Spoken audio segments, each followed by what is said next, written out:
Take your seats. Honorable Melemba, take your seats. Order, Honorable Koech. Honorable members, I have a message from the Senate. Honorable Koech and the colleagues, take the nearest seats.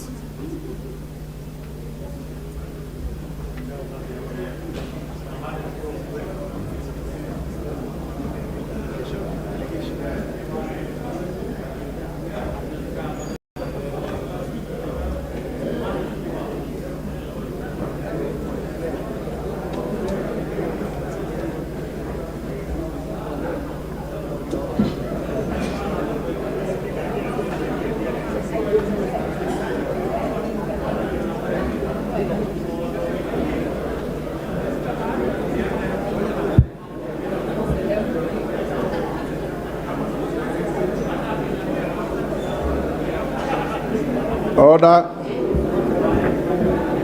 Order, honorable members.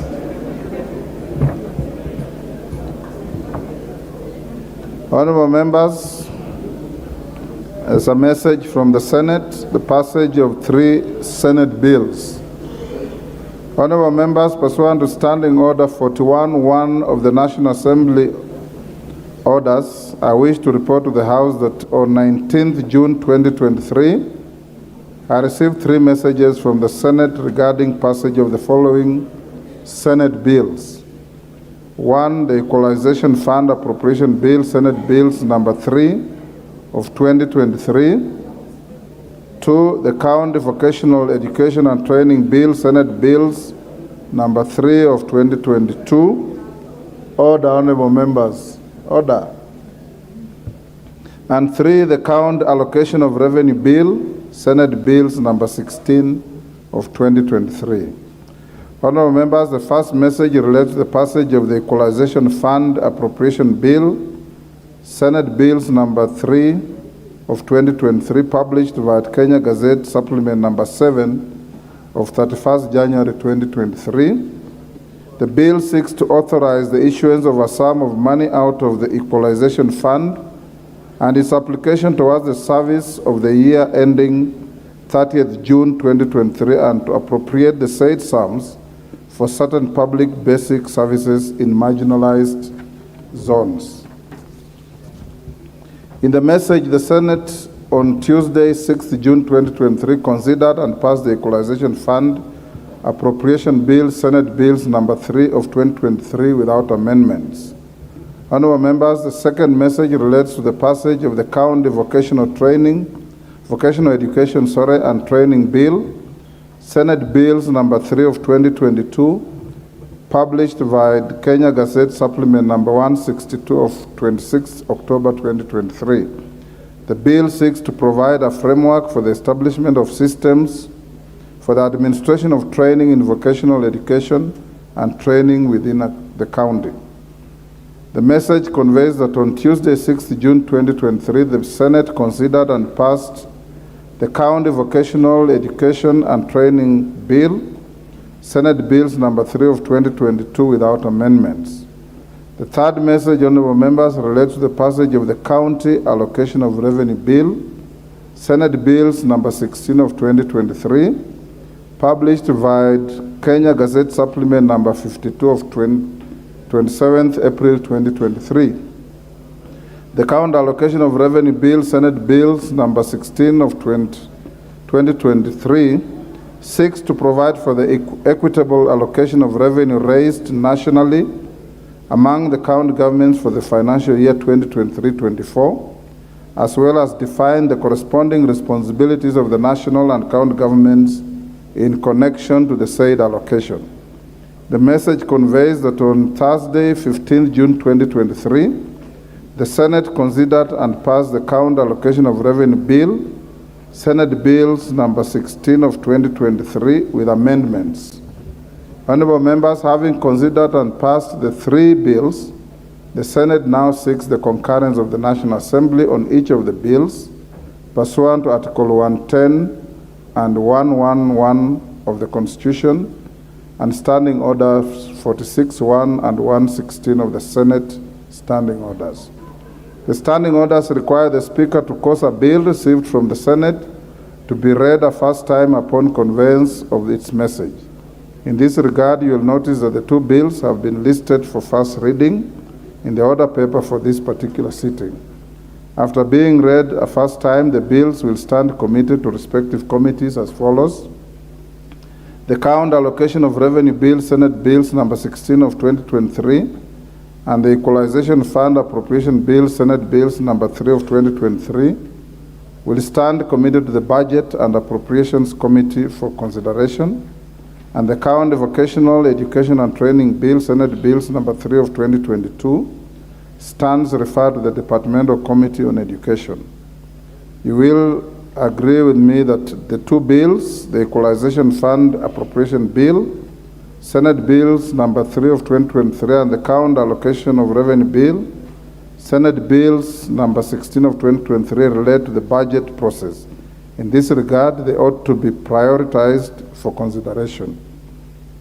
Honorable members, you may therefore have noticed that the two bills have been listed for first reading in the order paper for this afternoon sitting.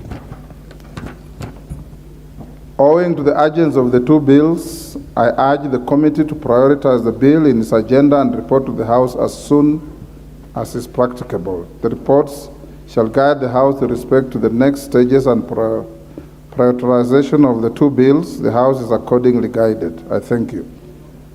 Members, take your seats. Yes, Jared, what is out of order? Really, nothing out of order. Everything is in order, Honorable Speaker. But Honorable Speaker, the Constitution did come up with the Equalization Fund. And if we read that Constitution properly, it was also time-bound. It has been 10 years since the advent of county governments, Honorable Speaker. And we also have 10 more years before the end of Equalization Fund, Mr. Speaker. What did happen, Honorable Speaker, are that there were two warring factions on who to implement issues of Equalization Fund, Honorable Speaker. The county governments thought that that was money which was meant to be sent to those respective counties that qualified for Equalization Fund. Yet again, through line ministries, the executive thought that that was money that was to be controlled by the executive through respective line ministries, Honorable Speaker. This matter did go to court, and I'm not sure whether determination has already been made by the court of law as to who should implement these funds, Honorable Speaker. Because again, the idea behind Equalization Fund was to bring everybody at par in terms of development, Honorable Speaker. But if we have had an inordinate delay for 10 years, and the Equalization Fund was to last 20 years, so we only have 10 years to go if that constitutional dictate is anything to go by, Mr. Speaker. So I do not know whether the courts have already pronounced themselves on this subject, and if so, who will then be implementing all the projects under Equalization Fund, Honorable Speaker, and I thank you.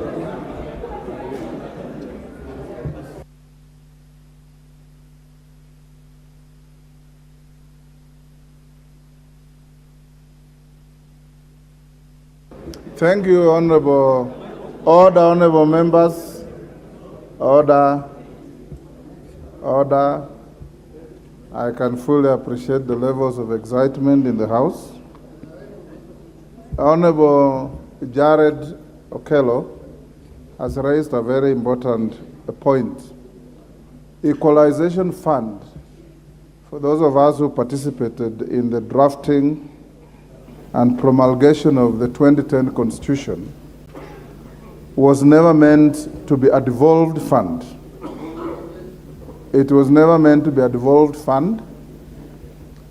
It was a fund that also had a sunset of 20 years.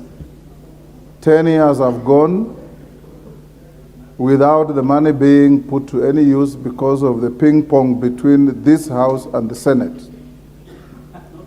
Each House wanting to be the anchor for the fund, We also had some dysfunctional activities in the national government on this fund.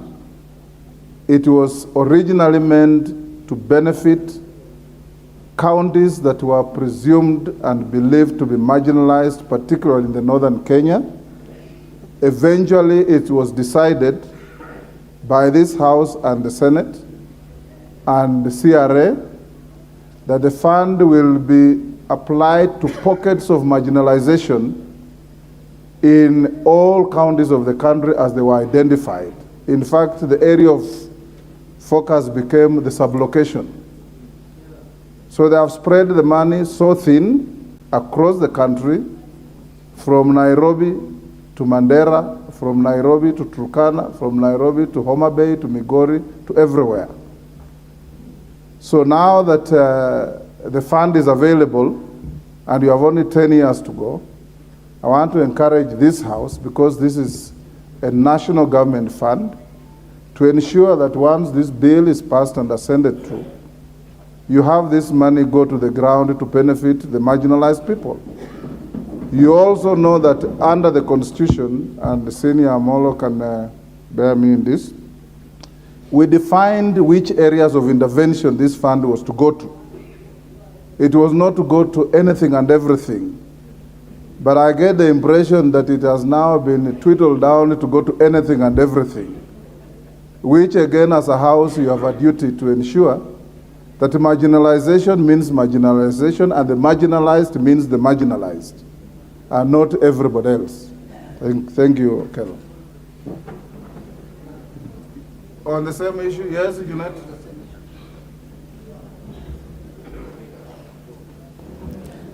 Mr. Speaker, this is a very important bill, as you said, and it's a very important bill that many Kenyans have been waiting for. But Mr. Speaker, now that we are seized of the bill, I want to urge the House to look at this bill critically. Mr. Speaker, as you've just alluded to, the way they have crafted the manner in which the money is supposed to be shared, Mr. Speaker, is really shocking. I don't know whether it has come to your attention, whether you have seen. Even sublocations that will not receive rain for 2 months qualify to be marginalized, Mr. Speaker. Some of them are inside Nairobi here. I don't know how a sublocation in Nairobi can be marginalized, Mr. Speaker. It is really shocking. Those people who did that division, how to divide the money, Mr. Speaker, how can you be marginalized in Nairobi, Mr. Speaker, of all places? You can be hungry in Nairobi and you need food, stipend, and such things. But in the sense of marginalization, you can't be marginalized in Nairobi. So, Mr. Speaker, there was a sinister motive. Actually, what caused the delay for the last 10 years, there were people who have refused to let go of that money, Mr. Speaker. And they know themselves. I don't need to mention names on the floor of the House. They refused to let go. Mr. Speaker, when this country got the new constitution and went to the devolved system, Mr. Speaker, people realized that now that there is equitable revenue share, it was in the vision of the makers of the Constitution that those people who will not get enough revenue in the equitable sharing, this equalization fund can be used to uplift their standards, Mr. Speaker. It was an intervention fund. It was not an entitled fund. Now people are turning it to a fund that is entitled to everyone. Mr. Speaker, I just want to put on record that the way it was being done was wrong, and the House must look at it this time fresh, Mr. Speaker, and then the people who deserve it must get it, Mr. Speaker. I'm told even Githunguri has been listed as a marginalized place. There's nothing like that. Order, honorable members. We rarely open a message from the other House for debate, and we'll leave it there. The bill is listed for first reading. It will come for second reading shortly. And those of you with strong views on the issue, be ready to debate the bill. But as I told you, the delay in the disbursement is because of the ping pong between many players, including this House. Honorable members, allow me to recognize a delegation from the National Assembly of the Republic of South Africa. I wish to introduce to you a delegation from the National Assembly of the Republic of South Africa who are seated in the Speaker's Gallery. The delegation comprises members of the Chief Whips Forum. They are Ms. Penny Majodina MP, Chief Whip in the majority party and leader of the delegation, Ms. Mamtulala Boroto MP, House Chairperson, Internal Arrangements, National Assembly, Dr. Gerdas Kunhoff MP, Parliamentary Counselor to the President, Ms. Siviwe Gwarube MP, Chief Whip of the Opposition Party, DA, Mr. Stephen Swart MP, ACDP, Mr. Ngaboyomzi Kwamka MP, UDM, Mr. Ahmed Shaikh Imam MP, NFP. Honorable members, the delegation is accompanied by 3 parliamentary officers. The delegation is on a visit to benchmark with their counterparts in the leadership offices and to explore ways to enhance their work as party functionaries and office bearers. Honorable members, on my own behalf and that of the National Assembly, I welcome the delegation to Parliament and wish them fruitful engagement and during their stay in the country. I thank you.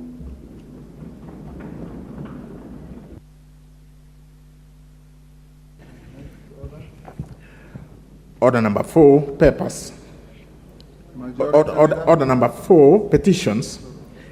Order number 5, papers. Majority Leader. Give me the mic. Thank you very much, Honorable Speaker. Honorable Speaker, I beg to lay the following papers on the table of the House today, Tuesday, 20th June 2023. 1. Legal notice number 75 of 2023 relating to the mining, gemstone identification and value addition fees regulation 2023 and the explanatory memorandum from the Ministry of Mining, Blue Economy and Maritime Affairs. 2. Reports of the Auditor General and financial statements for Kenya National Commission for UNESCO mortgage scheme for the year ended 30th June 2016, 2017, 2018, 2019 and 2020. 3. Report of the Auditor General and financial statements for African Organization of Public Accounts Committee, AFROPAC, for the year ended 31st December 2016, 2017, 2018, 2019, 2020, and 2021. Reports of the Auditor General financial statements for Kenya National Commission for UNESCO mortgage and car loan scheme for the year ended 30th June 2021 and 2022. 5. Annual reports and financial statements for Capital Markets Authority for the period from 1st July 2021 to 30th June 2022. 6. Reports of the Auditor General and financial statements in respect of the following institutions for the year ended 30th June 2022 and certificates therein. A. National Mining Corporation, Kenya Water Institute, Rural Electrification and Renewable Energy Corporation, Council of Legal Education, Agricultural Finance Corporation, Kenya Animal Genetic Resources, Agricultural Development Corporation ADC and Agricultural Finance Corporation AFC Development Limited Liability Partnership, Communication for University, Commission for University Education Staff Car Loan and Mortgage Scheme Fund, TVET Curriculum Development Assessment and Certificates Council, and Certification Council, TVET CDACC, School Equipment Production Unit, Kenya Education Management Institute, Commission for University Education, National Council for Nomadic Education in Kenya, Kenya Institute of Curriculum Development, Kenya Scouts Association, and lastly, Kabete National Polytechnic. I thank you, Honorable Speaker, and I beg to lay. Thank you, Majority Leader. Chairperson, Departmental Committee on Housing, Urban Planning, and Public Works. Thank you, Speaker. I beg to lay the following paper on the table of the House today, Tuesday, June 20, 2023. A report of the Departmental Committee on Housing, Urban Planning, and Public Works on its consideration of the National Construction Authority Amendment Bill, National Assembly Bill number 59 of 2022. Thank you. Thank you, Johanna.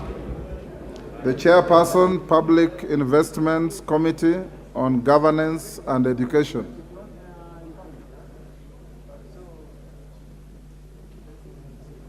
Give the honourable member. Thank you, Honourable Speaker. Honourable Speaker, I beg to lay the following papers on the table of the House today, Tuesday, the 20th June 2023.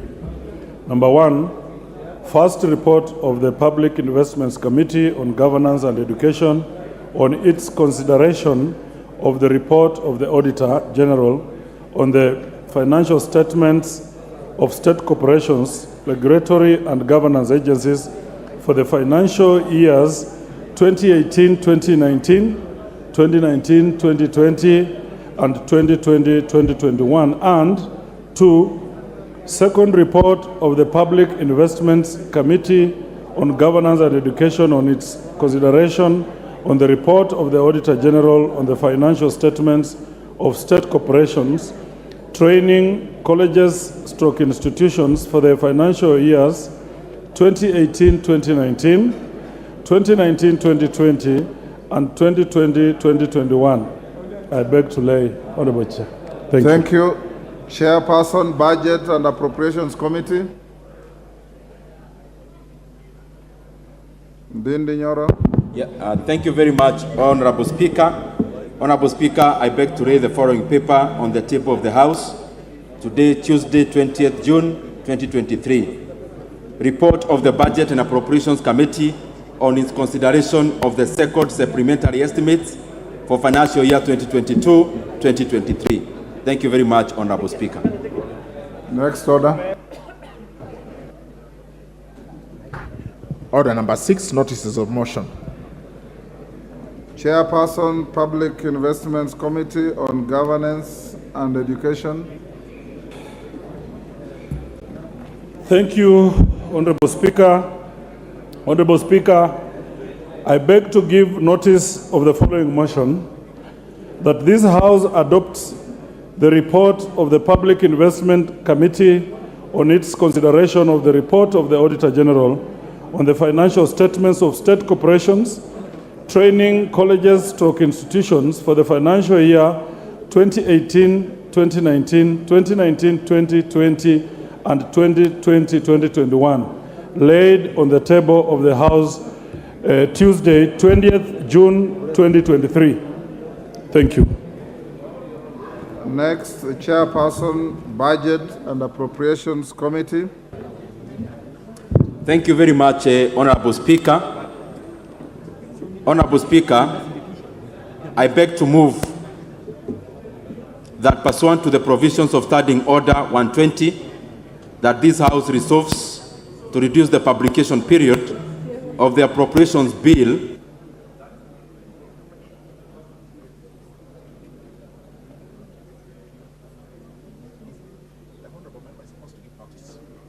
You are supposed to give notice, Honourable Ndindi. Thank you very much, Honourable Speaker.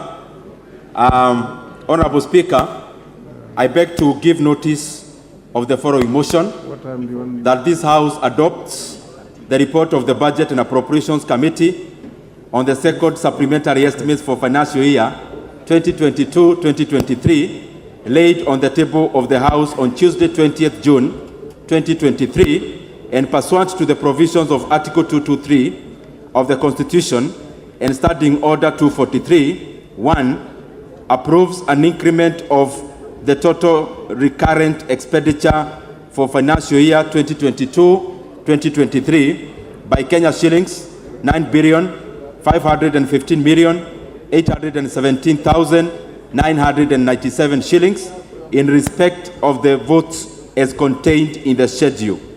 2, approves a decrease of the total capital expenditure for financial year 2022-2023 by Kenya shillings 34,977,926,251 shillings in respect of the votes as contained in the schedule. 3, approves an overall decrease in the total budget for financial year 2022-2023 by Kenya shillings 25,462,108,254 shillings in respect of the votes as contained in the schedule. And 4, resolves that the schedule forms the basis for the introduction of the Supplementary Appropriations Number 2 Bill of 2023. Thank you very much, Honorable Speaker. Honorable Wanami, the clerk informs me that... Thank you, Honorable. I have not finished. The clerk informs me that you gave your notice of motion on the first limb and omitted the second limb. So can you complete the sequence? Thank you, Honorable Speaker. I beg to give... For the neatness of Hansard, just give your notice of motion from ab initio, from the start.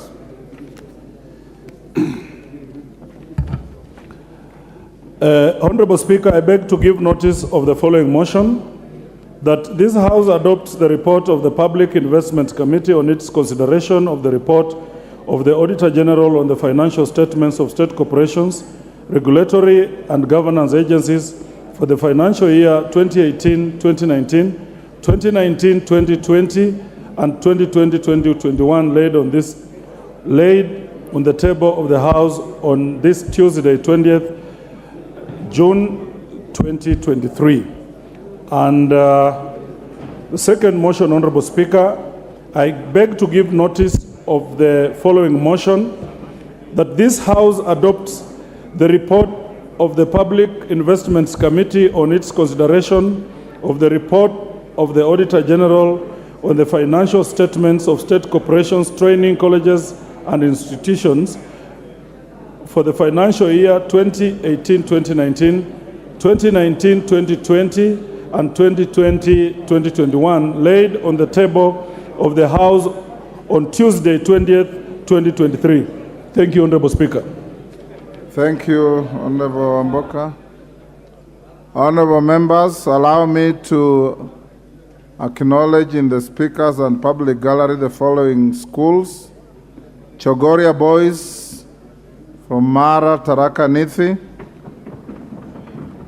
Ndururumo Boys from Laikipia West, Laikipia; Materi Girls from Tharaka, Tharaka Nithi. On your behalf and on my own behalf, I welcome the students and their teachers to the House of Parliament. Next order. Order number 7, questions and statements. Order number 8, procedural motion, reduction of publication of period of a bill. Chairperson, Budget and Appropriations. Thank you very much, Honorable Speaker. Honorable Speaker, I beg to move a procedural motion that is on the reduction of publication period of a bill. Honorable Speaker, I beg to move that pursuant to the provisions of Standing Order 120, that this House resolves to reduce the publication period of the Appropriations Bill, that is National Assembly Bill number 27 of 2023, from 7 days to 4 days. Honorable Speaker, the essence of this request, Honorable Speaker, it is based on the fact that this June and all Junes in the calendar are usually very consequential in regards to the management of public resources. It is the same month that we, Honorable Speaker, consider the finance bill. It is the same month that we consider the estimates. It is the same month, Honorable Speaker, that we also consider a supplementary 2 when it is there. And therefore, Honorable Speaker, that is the reason that I'm requesting that we reduce the publication period so that even the supplementary 2 that we are moving will be of consequence as we move to the 30th of June. Honorable Speaker, I request that the Honorable Member for Chuka Igabangombe, Honorable Patrick Munene, to second. Patrick Munene.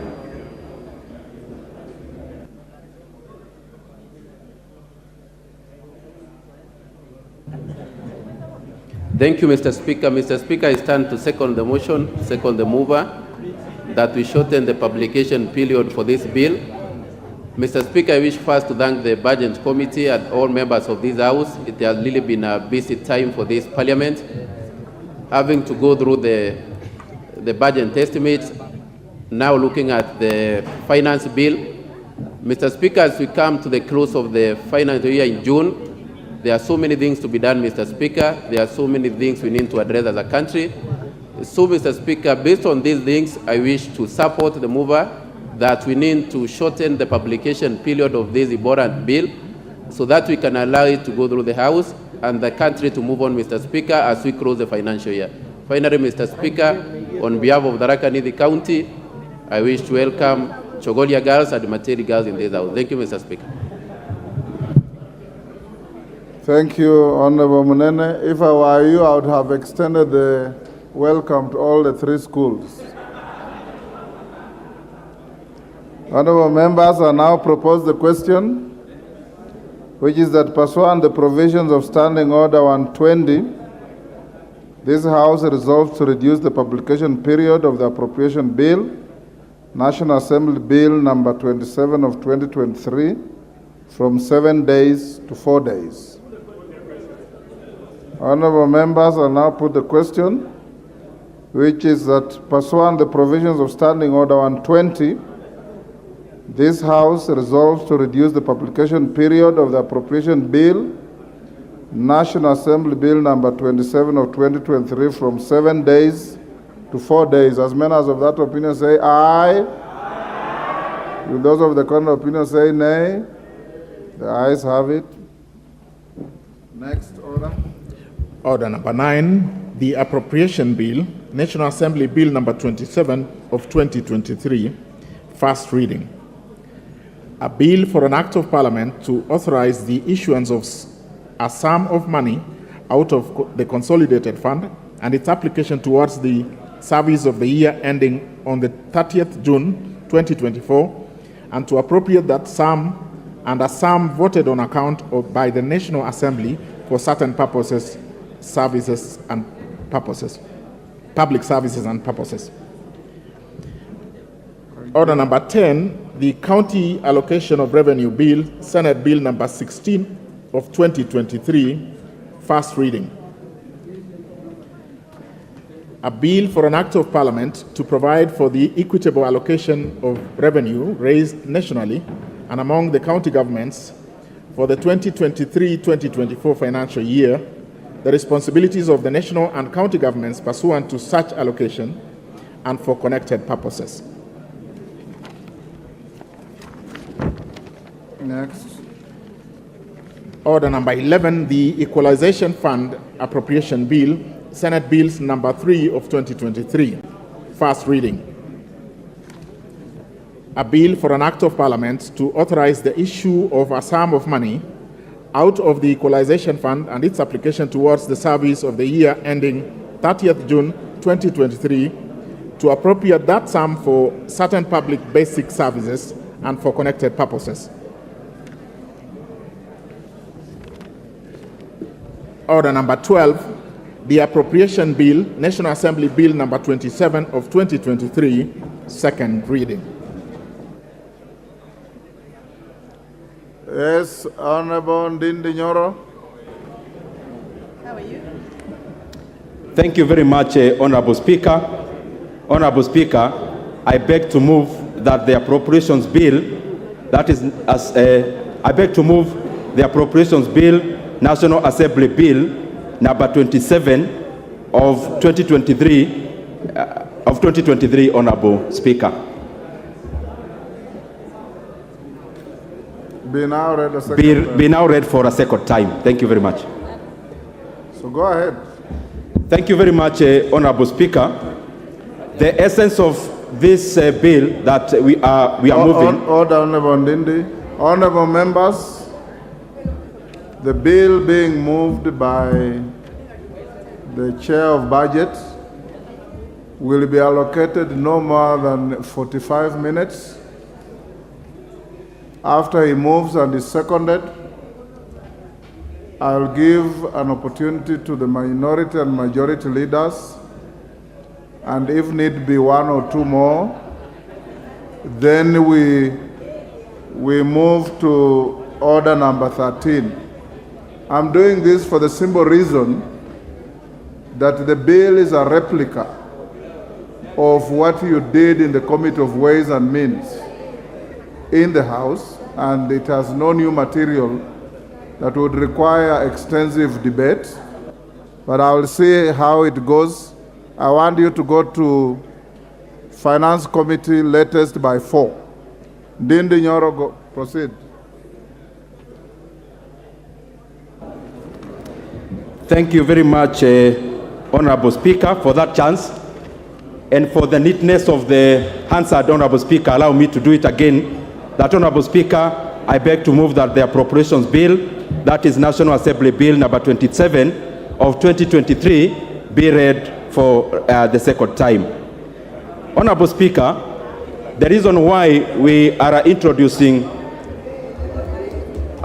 this bill, Honorable Speaker, is so that we align the government spending as we come to the close of the financial year, that is 2022-2023.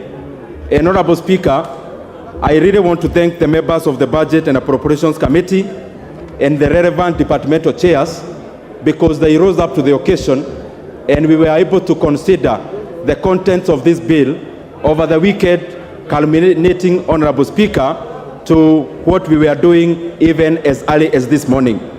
Honorable Speaker, the bill is not far-reaching because we are just trying to align, as we come to the close of the financial year, to align what the government will actually be collecting as revenue, and we align the same with the expenditure side as we come to the close of the financial year. And Honorable Speaker, some of the issues that we have been able to consider is the absorption rate for various MDAs, because, Honorable Speaker, many times we appropriate money, but some of the MDAs may get a huge sizable amount of funds, which, Honorable Speaker, they may not be able to absorb. And as we come to the close of the financial year, we really had to consider those facts, that yes, as we come to the close, we have to put monies where they can be absorbed. And therefore, Honorable Speaker, it is more of realignment of the government physicals so that we close the financial year with a neat budget. Honorable Speaker, as I read previously, the amount we are considering in total, the sum total is shy of 30 billion Kenya shillings, and therefore, Honorable Speaker, in comparison to the size of the budget, it is basically just marginal.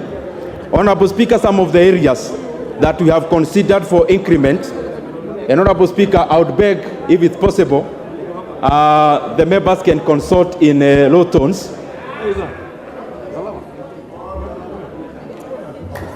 Order. Order, honorable members, Honorable Amshomba, and your team around there. Tafadhali muongee kwa sauti ya chini.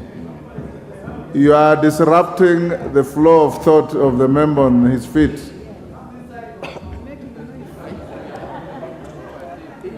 Go on. Yes. Thank you very much, Honorable Speaker. You know, when the Honorable Member for Kiambaa whispers, it is by itself a loud conversation. He's very gifted in public speaking and also in whispers. Honorable Speaker, some of the areas that we considered for increment is, for example, in the sector of water, where one of the projects that have stored for a very long time, called the Dwake Dam, we were able to allocate Kenya shillings 5 billion because they have the absorption capacity as we come to the close of the financial year in June 30th.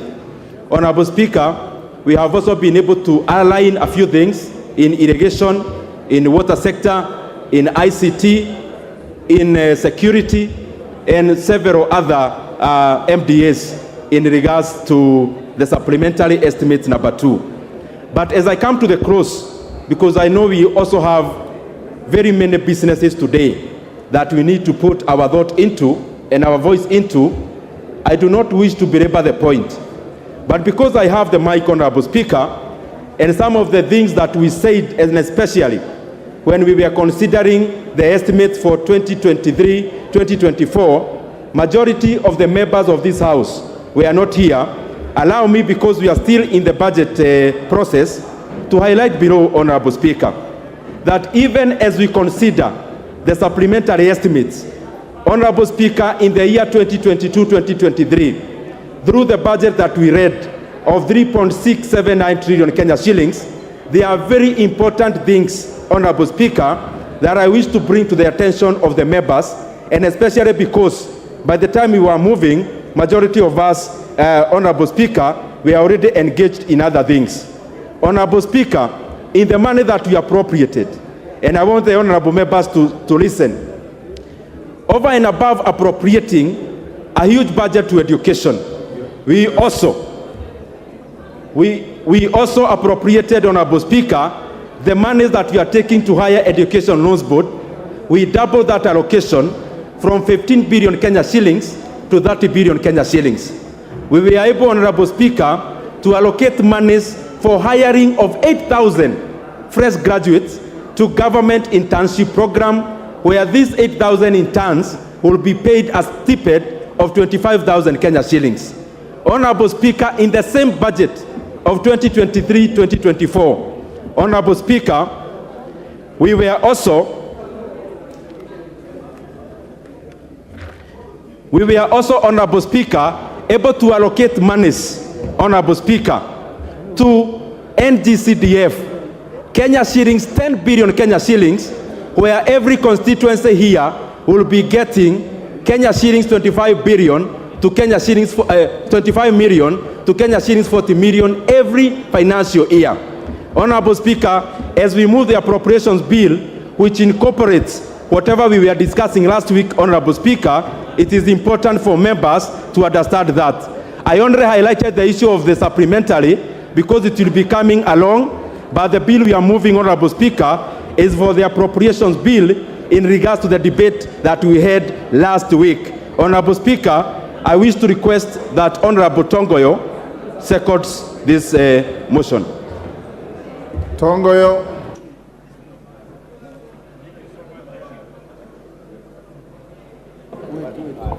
Thank you so much, Mr. Speaker. I stand to second the appropriation budget, appropriation bill, and by approving this bill, it will allow to have the funds appropriated and remitted by the National Treasury to the MDS to enable them perform their duties. So I second, Mr. Speaker. Order. Order, Honorable Jared. Order, honorable members, I now propose the question, which is the appropriation bill, National Assembly Bill number 27 of 2023, be now read a second time. Honorable Mbadi, give you 3 minutes.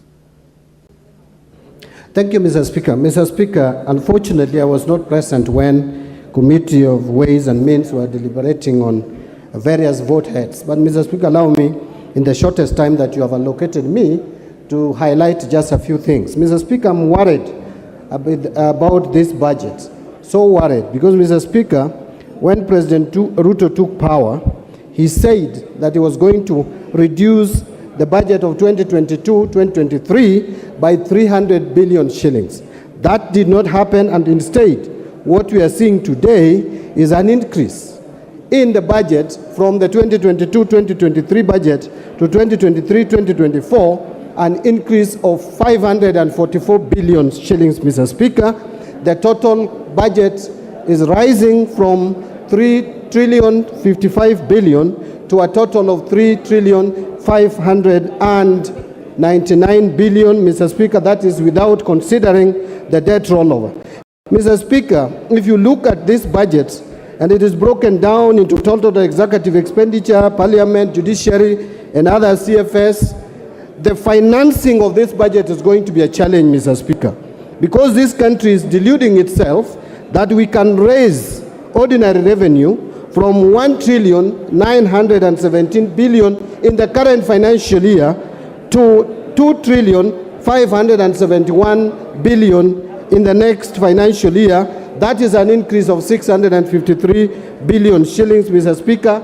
Very unrealistic, very ambitious, likely not to be realized. The total revenue projected to be collected is going to rise from 2.23 trillion to 2.935 trillion.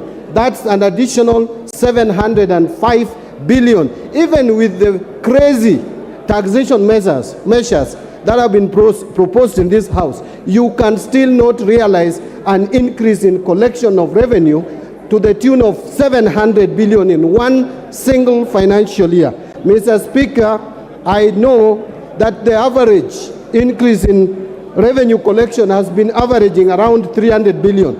Now, if we are not going to be able to collect or able to raise the budget, the revenue by 700 billion, what will happen is either the programs will not be implemented, or if they have to be implemented, it will be at a cost, meaning we are going to increase the budget deficit from the proposed 635 billion to almost close to 1 billion shillings. And Mr. Speaker, that is not far-fetched, because at the moment, from September 30th, Mr. Speaker, to March 31st of this year, in a period of just 6 months, the Kenya Kwanza government has borrowed 689 billion shillings compared to the similar period when President Uhuru was in power, when only 405 billion was raised. So this talk that we hear all the time, that Kenya Kwanza is curtailing and managing debt, it is just hypocritical, it is theoretical, but the actual fact is that Kenya Kwanza is borrowing monies more than what President Kenyatta did borrow. And so we are headed into a situation where this country is going to face financial distress, Mr. Speaker. I want to stop there, Mr. Speaker, but my concern is that this budget is not likely to be financed from the revenue projections that we have. Thank you, Mr. Speaker. Minority Leader. Mr. Speaker, let me make a few comments on this bill. First and foremost, it's obvious that we are still being too optimistic as a country. And we seem to be doing the same things year in, year out, and expecting different results. Mr. Speaker, looking at the current budget for 2023-2024, what is going to happen is the usual things. One, we are going to start projects which we shall not be able to complete. Two, we are going, where we start projects, we are going to be able to incur further pending bills. And as you can see from the current budget, not much money has been allocated to service the pending bills. We are going to basically be digging a hole to seal another hole. Mr. Speaker, I have always said that the most prudent thing to do when you find yourselves in a situation in which we find ourselves currently is to cut our cloth according to our size. We have failed to do that. We still continue to increase our budget and hoping that we shall get revenues from elsewhere. Mr. Speaker, the other thing you need to do when you are in a similar situation is to basically stop starting new projects which are not emergency, which are not critical, and attempt to complete the old projects. That we are not seeing in this budget, because unless you deal with the pending bills, how will you ever complete the old projects, Mr. Speaker? Mr. Speaker, but I am more concerned, as I conclude. I am more concerned, and I've got all tremendous respect and confidence in the chairman and the committee budget. But there's a problem, Mr. Speaker, which we are beginning to see rearing its ugly head in this country. The type of mega corruption cases that we are beginning to see in this country, Mr. Speaker, is a cause for worry. In just mere 7 months or so, we have seen cases of corruption that should worry all of us, beginning with the mosquito nets corruption case. Mr. Speaker, some of us who come from malaria-prone areas do understand the sensitivity of this matter. That we can actually have people in government, some as high places as cabinet, conniving, Mr. Speaker, to siphon money meant to buy mosquito nets. Mr. Speaker, the second issue has been the matter of the condemned sugar. We did not know as yet what became of the matter of the sugar which was condemned and was stolen from our own warehouses. Mr. Speaker, this is a matter that should concern this House, if not anything else. Mr. Speaker, the third issue is now the latest scandal, the edible oil scandal, which is running into billions and billions of Kenyan shillings. Mr. Speaker, and there's only one thread running across these scandals, the involvement of people in high places, some in this House, but most of them in the cabinet, Mr. Speaker. This is an issue that this House must deal with head on if we were to save this country from sliding into an abyss. Mr. Speaker, I want to challenge our committees, especially those committees that do oversight, especially those committees that deal with accounting matters. Please take up these matters with the seriousness it deserves. Because otherwise, if we don't do something urgently and drastically, this term of parliament may go down in history as a term that witnessed the highest number of mega scandals in this country, Mr. Speaker. And therefore, with those very few remarks, Mr. Speaker, I rest my case. Thank you. Thank you, Honourable Speaker, and I rise to support this appropriations bill. Honourable Speaker, I will restrain myself from speaking to the gallery and answering to the many things that the leader of minority has spoken to, because it is within his right as a leader of minority to play to the gallery and raise issues that may not necessarily be in this appropriations bill. But Honourable Speaker, allow me, because one of the things I've heard being mentioned is the question of monies being allocated in this appropriations bill. Yes, what's your point of order? Mr. Speaker, is it in order for the majority leader to term the discussions and the opinions of the minority leader as playing to the gallery? Is that in order? The minority leader himself is not protesting. Go on. Honourable Speaker, it's good to indulge that honourable member. He was simply seeking for attention, but I have the minority leader's attention. I don't need his attention. Honourable Speaker, I was saying, speaking to the question of pending bills, Honourable Speaker, in this appropriations bill, Honourable Speaker, because it is simply buttressing what we did during Committee of Supply, and we were all here during Committee of Supply, and I must thank all the members who stayed on here until about 10 p.m. to supply resources to our MDAs. And Honourable Speaker, unlike what is being said, it is true that in this appropriations bill and what we supplied to our MDAs, for instance, the largest pending bills are in the road sector.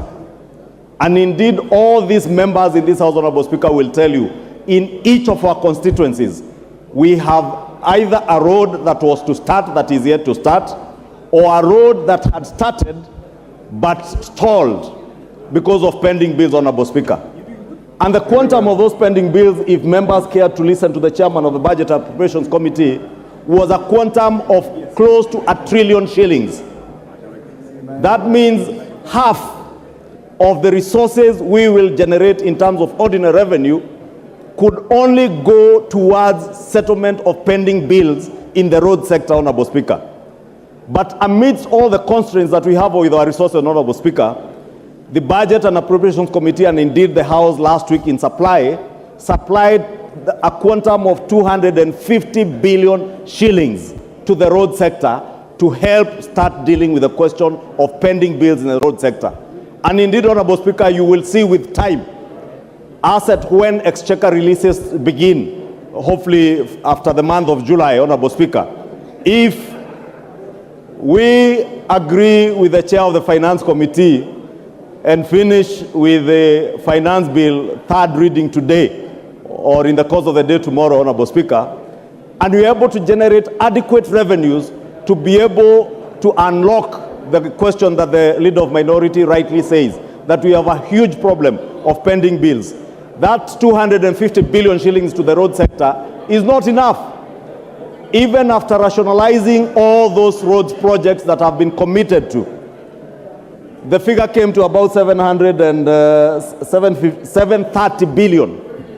Therefore, it tells you, even if we were to allocate resources, not to deal with new projects, and I just want to inform the House and the Leader of Minority, that we are not dealing with new road projects, we are dealing with those already committed road projects. And it will take ordinarily, either we commit the entire of our development expenditure to the road sector without having to deal with anything else, or we do what the Budget and Appropriation Committee recommended, that we allocate 250 billion shillings this year. If we perform better in terms of revenue allocation, next year we can do another 300 to 400 billion shillings. And with time, by the third year of this administration, we should be able to have cleared all those pending bills and contracts that have already been committed to, and be able to begin to embark on new projects. Therefore, allow me to just inform the Leader of Minority that indeed there are no new road projects. We are committed to completing those that were committed contractually before the last regime. If you look at the education sector, Honorable Speaker, and members will remember when we begin this session in January, our children had just opened school, and there was a crisis on CBC, the junior secondary schools, capitation of junior secondary schools, capitation of those in CBC classes, Honorable Speaker, was a big problem.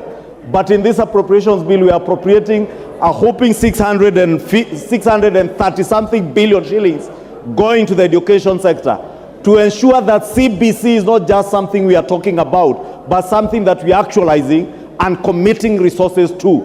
And it's not just the junior secondary school, even capitation of our day secondary schools and our boarding schools, to ensure even our free primary education sector, that resources are going to our schools, Honorable Speaker.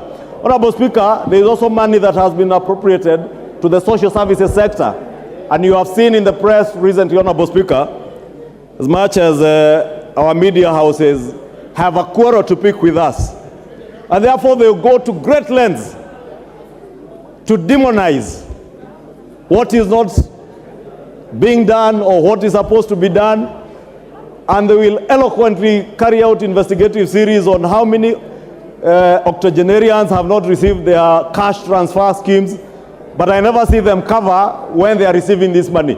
But I want to tell them today, we are appropriating adequate resources to ensure that our elderly and vulnerable in society, Honorable Speaker, are able to access their money, their cash transfer, including orphans and PWDs in our communities that access money from government. We have allocated inadequate resources within the social services sector, Honorable Speaker, to ensure that all these people are able to access their money. Majority Leader. Yes, Honorable Jared. I know what Jared wants to say. Mr. Speaker, this new emerging character of disparaging the media that does nothing but to shine bright light in the dark corners of government, I think should stop, Honorable Speaker. What is we your point get of order? informed through the media, we get news through the media, and if somebody has a beef to pick with the media, they have professional bodies around the media houses. What is the point of order, Jared? My point of order is to ask the majority leader, together with his surrogates, to stop disparaging the media, Honorable Speaker. The media plays an important role to this country and to the world at large, Honorable Speaker, and I thank you. Ichungwa, endelea. Honorable Speaker, allow me to ignore what only warrants to be ignored. Honorable Speaker,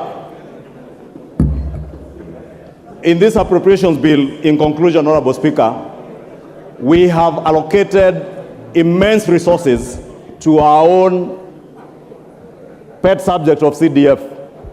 And I know, Honorable Speaker, CDF is misconstrued out there to be money that belongs to these members of parliament. But CDF is money that belongs to our voters, the people who have sent us to this house, Honorable Speaker.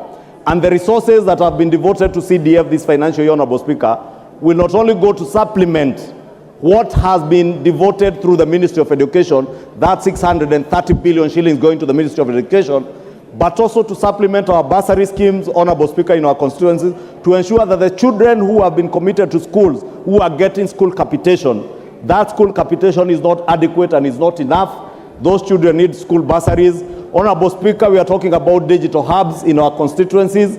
I want to ask members of parliament, now that the government, and I am sure the ICT committee will be briefing members on this, is intent on establishing ICT innovation hubs in every ward in our constituencies, to at least in the next financial year, as we retreat for the short recess, which, Honorable Speaker, I know many of the members will retreat to do their proposals. As you engage with members of the public, it is good to inform members of the public that there are those innovation hubs in each of the wards, so that you also devote in your CDF proposals and budgets a bit of money for construction and equipping of those ICT hubs. Government has, through ICTA, the ICT authority, has adequate equipment in terms of the digital equipment, computers, and also ensuring that you have connectivity in those ICT hubs, so that we also help our children, our young men and women in our constituencies who have no jobs, to be trained under the Jitume program, to be able to access online jobs and be able to work from the ICT hubs, and also to work from home and access online jobs even outside the country, Honorable Speaker. And Honorable Speaker, let me just conclude. I visited SOT Technical in Bomet County, and I don't know if the Member of Parliament is here for Bomet Central. And I was impressed, Honorable Speaker, with the kind of work where you find students, 21 to 24-year-olds, who are working online and earning their $20, $25 an hour, and they are working right from their own classroom in those ICT hubs. And therefore, even with the establishment of all our TVETs in the constituencies that have TVETs, those who are here to start TVETs in their constituency, I also want to encourage you. And I have seen a number of members, I did here during contribution in the second reading of the budget and appropriations report, a number of members pointing out that they have no TVETs in their constituencies. Please, in your CDF allocations this year, allocate money, the 10 million shillings that is required from CDF, NGCDF, so that you get the counterpart funding from the Ministry of Education for those TVETs, and establish these ICT hubs, because they will go a long way into securing job opportunities for millions of our young people who are jobless, many who are well educated, many who are technically tech savvy, and would be able to access these online jobs, Honorable Speaker. And allow me to use this opportunity to inform the people, great people of Kikuyu, that indeed in the next few weeks, the ICT hub at Dogoto Chief's Camp, where I have fabricated a former chief's boardroom into such an ICT hub, Honorable Speaker, will be open. Kikuyu Town ICT hub will be open. Keno Village Polytechnic ICT hub will be open in the next few weeks, and so will be Nachu Technical TVET, Honorable Speaker. And the computers are already on the ground, Honorable Speaker. And as I encourage other members of Parliament to follow suit, because I want to lead by example, Honorable Speaker. That is why I'm speaking to these ICT hubs, because I appreciate that millions of our young people are jobless, and they can access jobs not just through the housing fund levy that we have set up to build houses, Honorable Speaker, that will create jobs, but we can also create jobs through online jobs where people will be able to work right from their homes. Honorable Speaker, with those very many remarks, allow me to support this appropriations bill and urge the House to support it. And hopefully, at the conclusion of this debate, as we get into the finance bill, we shall all rise to the occasion, because what we have appropriated in this appropriations bill is what we shall be financing in the finance bill. And I do hope even the myriad of amendments that I see on the order paper will be towards the goal of helping government realize higher revenues, so that we also don't get deeper into the pit of borrowing, Honorable Speaker. And with those many remarks, I beg to support. Honorable members, allow me to invite the mover to reply. Is that the mood of the House? Ndindi. Thank you very much, Honorable Speaker. And I wish to thank every participant of the entire process since we started. This process did not just start on the estimates. We started the process of making the budget for 23-24 last year. We have held public participations. We have held sector working groups. And Honorable Speaker, every participant who has taken part, I really want to thank all of them.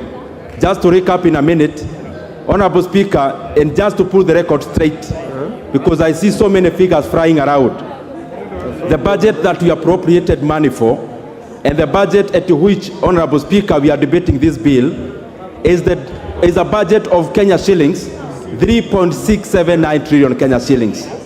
Honorable Speaker, out of that money, the only monies that you have allocated in terms of deficit, or the monies that you have allocated to spend, which, Honorable Speaker, we intend to borrow, is only Kenya shillings, 718 billion Kenya shillings. Honorable Speaker, this is a climb down from last financial year, when we had a deficit of 860 billion on the books, but upon assuming the positions that we are in now, and after peruse of government books, we realized 200 billion had been spent at a 223, and therefore the entire deficit was actually 1.1 trillion Kenya shillings. Honorable Speaker, it is important to highlight that among the revenue side, we anticipate to collect Kenya shillings 2.57 trillion Kenya shillings. In terms of ordinary revenue, we anticipate to collect or to have or to receive 42 billion Kenya shillings in terms of grant. And on the other side, Honorable Speaker, of expenditure, and I'm just putting the record straight because it is our responsibility, Honorable Speaker, around 986 billion Kenya shillings is actually going to CFS, because we are very categorical about allocating enough resources to offset loans so that, Honorable Speaker, we do not continue on the whole of borrowing, but we actually bury the hole by allocating as much money as possible in terms of repayment of debts, and that is why in the kitty of CFS, we allocated Kenya shillings 986 billion. Honorable Speaker, we have also increased the allocations to our counties. The equitable share, we enhanced from 370 billion to 385 billion Kenya shillings. Honorable Speaker, I know there have been issues with the exchequer, but Honorable Speaker, this has been most because of the jittery markets we have, and especially across foreign markets, which we have not been able to realize the monies we had anticipated to borrow for the last financial year, and therefore, Honorable Speaker, we had to resort to domestic markets, where again we are paying a premium in terms of interest rates. So the issues that has been there in terms of exchequer, they need interventions, not policies, and we have been doing that. Honorable Speaker, as I wind up, just again to put the record straight, we allocated the entire allocation of 2.3 billion Kenya shillings for the national government. Honorable Speaker, 27.4% of that amount we allocated to education, out of which we have doubled allocation to health.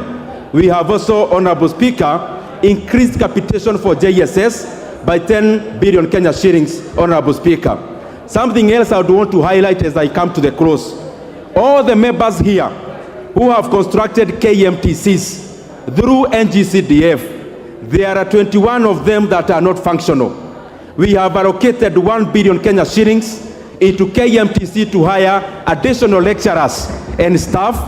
We have also allocated monies to operationalize all the 21, Honorable Speaker, KMTCs. There are 181 markets that were started by former President Mwai Kibaki through the ESP program.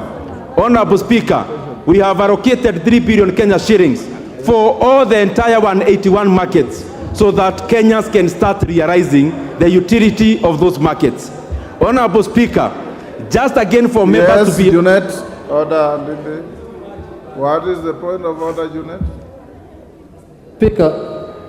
Speaker, I wanted to bring to the attention of the Chair Budget Committee that, Mr. Speaker, doing the appropriation is one thing, but having the real money is another thing, Mr. Speaker.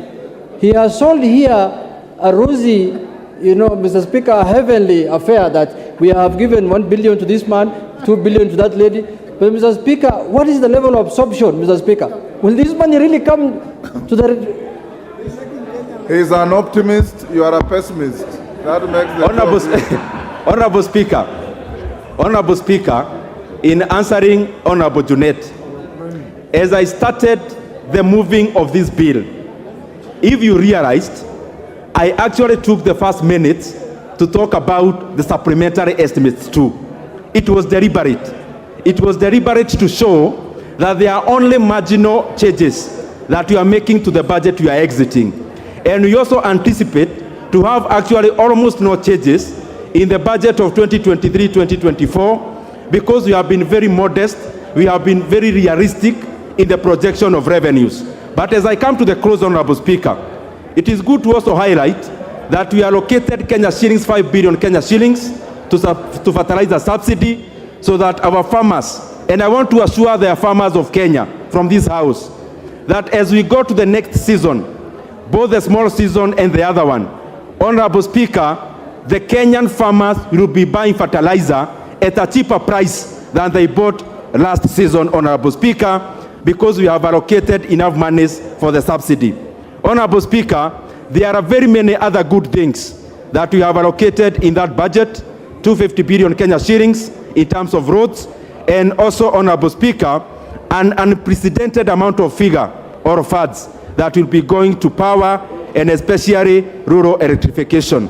Honorable Speaker, as we move forward, we'll be seeking to enlarge our revenue bracket, Honorable Speaker, by especially necessitating the MDAs that can collect A&A to be able to optimize, Honorable Speaker, and we are already doing that through the allocations and also through policies. Honorable Speaker, I wish to thank all members who have taken part, and I wish and I beg to reply. Thank you very much.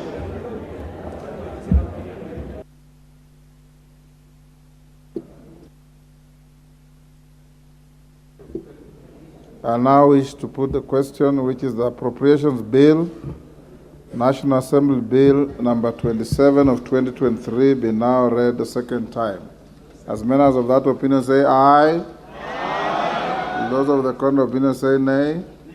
The ayes have it. A bill for an act of parliament to authorize the issuance of a sum of money out of the consolidated fund and its application towards the service of the year ending on the 30th June 2024, and to appropriate the sum and a sum voted on account by the National Assembly for certain public services and purposes. Next order. Yes, Honorable Mbadi, what is the issue? Thank you, Mr. Speaker. Mr. Speaker, I realized that the second order in the order paper is going to be the Committee of the Whole House on the Finance Bill. We've not reached there yet. Mr. Speaker, I was raising it because I know once you call for the Committee of the Whole House, the House is supposed to adjourn. But I wanted to raise this point over there so that I get your ruling on this matter, Mr. Speaker, so that when we move to the Committee of the Whole House, then the matters will have been dispensed with. Mr. Speaker, if you allow me. Right. Yeah, Mr. Speaker, this House has set traditions before. The Speaker has ruled that matters of constitutionality, matters of legality, and matters of procedure, Mr. Speaker, can be raised at any time in the course of debating a bill. Mr. Speaker, Article 259 actually speaks to the interpretation of the Constitution, and that it should be done in a manner that would promote its purposes, values, principles, and advance the rule of law and contribute to good governance. Mr. Speaker, our standing order is actually a creation, or standing orders are a creation of our Constitution. Order, Honorable Mbadi. Order. Take your seat. The matter you are raising was actually raised by the distinguished member for Arieda on Thursday. I promised to give a response to it, and I have a ruling I want to deliver on it. So you're actually flogging a dead horse. It is a matter that is already on Hansard. And the Honorable Otienda Amolo prosecuted it very well. I can see you just headed the same direction. So I will stop you there and allow me to move on to give my response to what Honorable Otienda Amolo raised. Order, honorable members. First, I bring to your attention, honorable members, to the availability of a supplementary order paper that should be circulated. The reason I'm told, because we have members' amendments to the finance bill, some that were received late, out of time, but were accommodated because they wanted to accommodate as many of you as we can. So you can look at the supplementary order paper, and from here we'll proceed on the basis of that. I have got two, a ruling and a communication to make.